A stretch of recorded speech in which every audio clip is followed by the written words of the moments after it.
Restaurant স্টাইলে খুব সহজে আজকে চিলি চিকেনের একটা সহজ রেসিপি শেয়ার করব। এই চিলি চিকেনটা বাসায় তৈরি করলে টেস্ট কিন্তু একদম রেস্টুরেন্টের মতোই হবে। কাউকে খাওয়ালে তো বুঝতেই পারবে না আপনি যে এটা বাসায় তৈরি করেছেন। তো এই জন্য এখানে আমি 400 গ্রামের মতো বনলেস চিকেন আগে থেকে এমন ছোট ছোট কাট করে কেটে খুব ভালোভাবে ধুয়ে পানিটা ঝরিয়ে নিয়েছি। এখন এর মধ্যে কিছু মশলা দিয়ে দিচ্ছি। প্রথমে দিচ্ছি হাফ চা চামচ গোলমরিচের গুঁড়া, দিচ্ছি 1 চা চামচ মরিচের গুঁড়া, স্বাদ মতো লবণ, দিচ্ছি 1.5 টেবিল চামচ আদা রসুনের পেস্ট, 1 চা চামচ সয়া সস, আর দিচ্ছি 2 টেবিল চামচ কর্নফ্লাওয়ার, 1 চা চামচ লেবুর রস। এবার একটা ডিম ভেঙে দিয়ে দিচ্ছি। এখন এই সবগুলো উপকরণ চিকেনের সাথে ভালোভাবে মিশিয়ে নিব।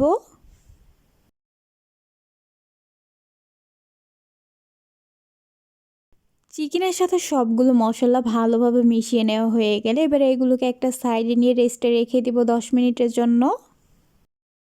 তারপর চিলি চিকেনের মধ্যে দেওয়ার জন্য একটা সস তৈরি করে নিব।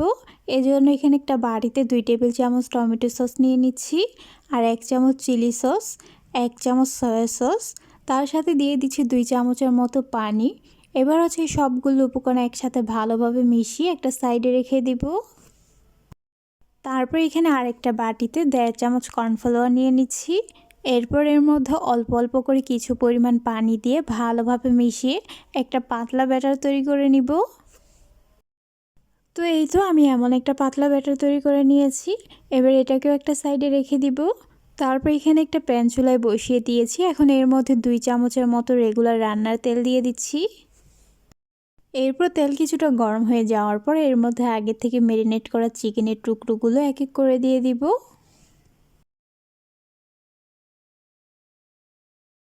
তো সবগুলো চিকেন দিয়ে দেওয়ার পর চুলার আঁচ মিডিয়ামে রেখে এক পাশে কিছুটা ভেজে নেওয়া হয়ে গেলে এবার এগুলোকে উল্টিয়ে দিচ্ছি। আর এইভাবেই চিকেনগুলোকে কিছুক্ষণ পরপর এপাশ ওপাশ করে ভেজে নিব, যতক্ষণ না পর্যন্ত চিকেনের মধ্যে একটু লালচে কালার চলে আসবে।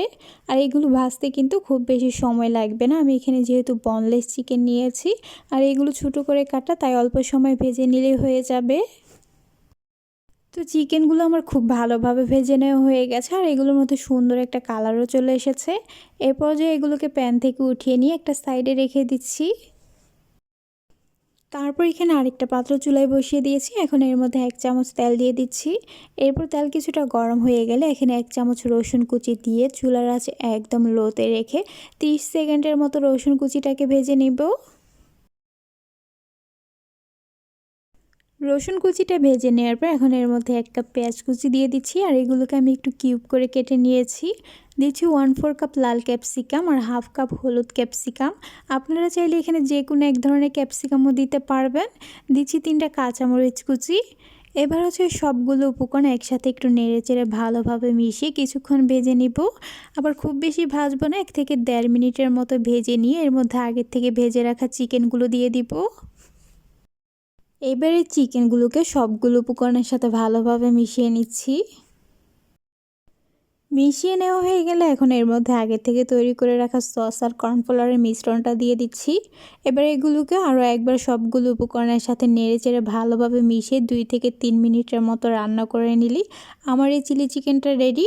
তবে চুলার থেকে নামানোর আগে এর মধ্যে 1/4 চা চামচ গোলমরিচের গুঁড়া আর হাফ চা চামচ চিনি দিয়ে ভালোভাবে মিশিয়ে নিচ্ছি।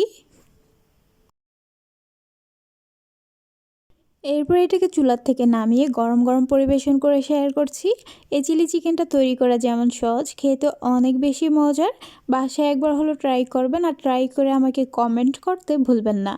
আশা করছি আমার এই সহজ রেসিপিটি আপনাদের ভালো লেগেছে। ভালো লাগলে আমার পেজটা ফলো করার অনুরোধ রইল, তার সাথে আমার চ্যানেলটা সাবস্ক্রাইব করার। তাহলে আজ এ পর্যন্ত, আবার দেখা হবে নতুন কোনো এক রেসিপিতে। সে পর্যন্ত সবাই অনেক বেশি ভালো থাকবেন, সুস্থ থাকবেন। আল্লাহ হাফেজ।